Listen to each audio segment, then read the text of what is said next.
जी नाज़रीन, अस्सलाम वालेकुम। मैं हूं आपका होस्ट हजूर बख्श मंगी, वॉइस ऑफ पीपल के साथ। आज मैं आपको वो बताना चाहूँगा कि जो आप लोगों की आवाज़ को ऐवानों तक नहीं पहुँचा पाते, उसके लिए ये प्लेटफार्म हमारा सबसे अहम काम करेगा। हक़ाइक़ पर मुबनी जो वाक़यात होंगे उनकी तहकीक होगी, इन्वेस्टिगेशन होगी और उस मामले की तह तक पहुँचने में हम अपना किरदार अदा करेंगे। आप लोगों का साथ चाहिए। आज हमारे साथ हैं एक गेस्ट जो कि मुतासरा शहरी हैं, जिसके साथ रोबरी का वाक़या पेश आया। 1 साल गुजर चुका है मगर उसकी जो बरामदगी है वो ना हो सकी है। इसका वाक़या उसकी बीवी के साथ पेश आया और वो साथ थे जब वो सक्खर जा रहे थे अपनी बेटी के जहेज़ के लिए ख़रीदारी करने। रास्ते में फेजुलाड़ो के मकाम पर डकैती का वाक़या पेश आया। हमारे साथ हैं हुज्जत अली सोनियानी साहब जो कि म्यूनिसिपल कमेटी के रिटायर मुलाजिम हैं। आज उनसे जानने की कोशिश करेंगे कि क्या वाक़या हुआ, किस तरह से हुआ, सारे इस माजरे के हवाले से। जी हुज्जत अली सोनियानी साहब, बताइएगा क्या माजरा पेश आया था? सर, मैं अपनी बेटी के जहेज के लिए कंकोट से सक्खर जा रहे थे बीवी के साथ। तो गाड़ी में बैठे हुए थे कार में, जब रुस्तम और फैजू लाड़ा आगे, जो फैजू लाड़े के आगे जो चौकी थी वो मिर्जा चौकी थी।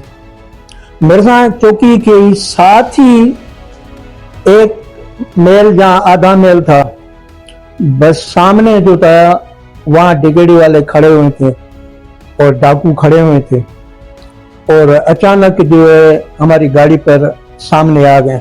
कब का वाक़या है? ये है 4/6 का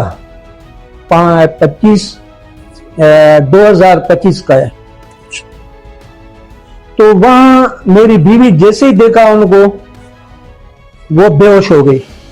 जब भी उनके साथ जो हथियार थे उसके जो है ना ज़हन काम नहीं कर दिया, वो बेहोश हो गई और दरवाजों को उसने तोड़ने की कोशिश की, लेकिन दरवाजा खोल लिया ड्राइवर ने। और मेरी बीवी, आप गाड़ी में सवार थे? जी जी जी, कार में ही थे।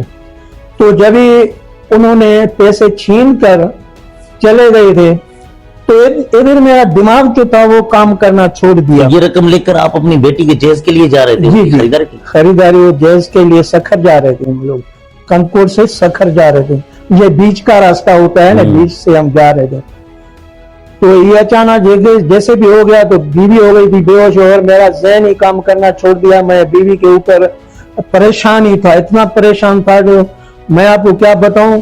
वापसी की बजाय फिर भी मैं सक्खर की तरफ जा रहा था तो मैं हैरत में हो गया, तो मेरे पैसे तो नहीं है, सक्खर क्यों जा रहा हूं।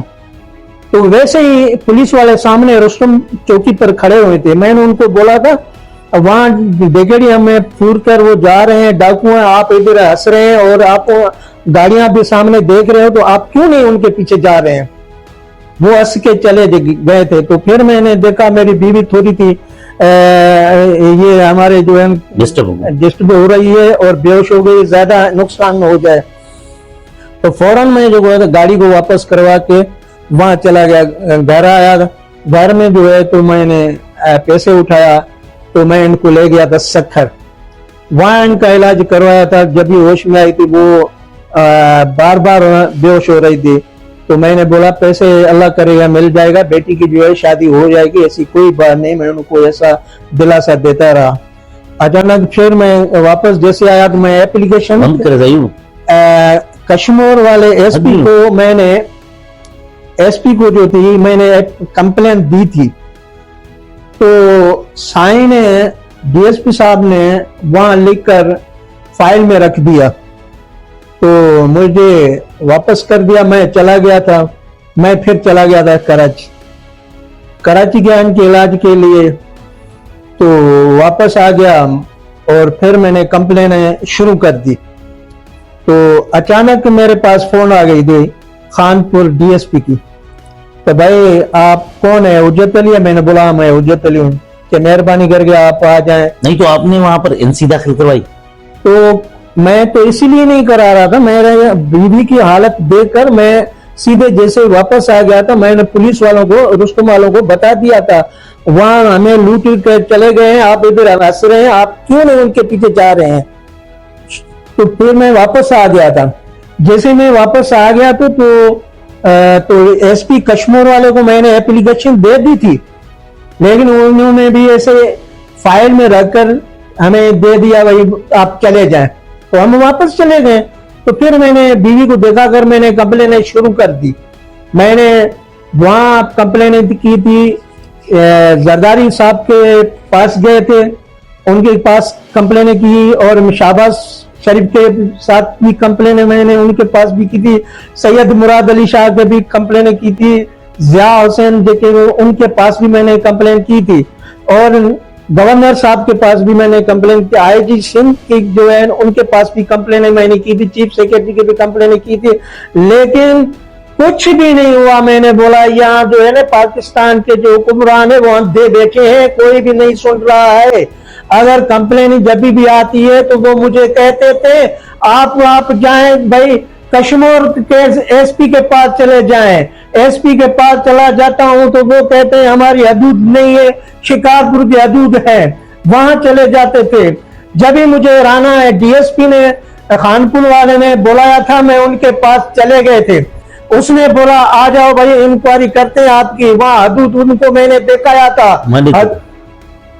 हदूद मैंने उनको दिखाया था, हदूद दिखाया तो उसने हमें कहा भाई आपकी जो है ना पूरी हो गई। मैंने बोला ये सामने मिर्जा वाली जो है हदूद है, उनके पास जो है ना वहां मेरी जो है ना पूरी हो गई है। तो उसने बोला ठीक है।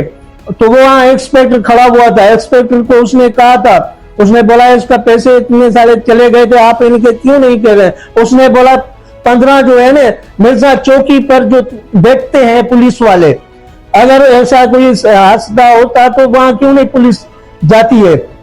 तो ये सिर्फ ड्रामा कर रहे हैं पुलिस वाले। और मेरे हालत पर अगर बड़े बड़े अफसरों के पास, बड़े बड़े जो पैसों वाले के पास उनकी कोई बेटी के साथ ऐसा हादसा होता तो ये मालूम उनको पर हो जाता था भाई क्या हो रहा है, सदमा उनको भी होता था। लेकिन इस वक्त मेरा कुछ भी नहीं हो रहा है। और डीएसपी कानपुर वाले डीएसपी ने अपने साथ मुझे ले गया, वो हदूद भी देख दिया, उसने बोला इंशाल्लाह आपका मसला हल हो जाएगा। फिर मैं वापस आ गया, फिर मैंने कंप्लेन शुरू कर दी, लेकिन मैंने खुद हाथों में दी थी इसी को आईजी साहब के पास दिखाओ, आईजी साहब के पास भी, और ये सर आईजी साहब के पास भी उनको हाथों दिया था। सैयद मुराद अली शाह को चीफ मिनिस्टर के पास भी मैं वहां गया था, उनको हाथों में दिया था। और इनके बाद गवर्नर साहब को भी दिया था, चीफ सेक्रेटरी को, आईजी को भी दे दिया था। और लेकिन ये उनकी मोहरें लगी हुई है जिनको मैंने दे दिया है। देखें जी, ये हुज्जत अली सोयरानी साहब जो कि रिटायर मुलाजिम है म्युनिसिपल कमेटी के और अंधेर नगरी चौपट राज में रहने वाले वो शहरी जिसे रोबरी भी होती है जिसके साथ, और जिसकी लूटी हुई रकम अगर वो लेने के लिए मुतलका थाने रुजू करते हैं तो वो हदूद का तनाजा बनाकर शिकारपुर वाले कहते हैं कि ये कश्मीर की हदूद है और कश्मीर वाले कहते हैं शिकारपुर की हदूद है। अब इसका फैसला करेगा कौन?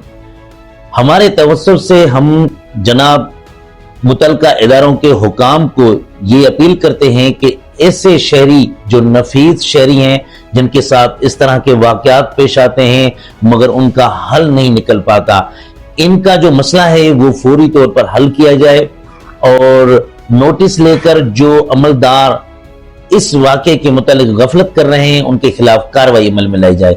बहुत शुक्रिया। एक और एपिसोड के साथ हम फिर आपके साथ हाजिर होंगे। Thank you so much.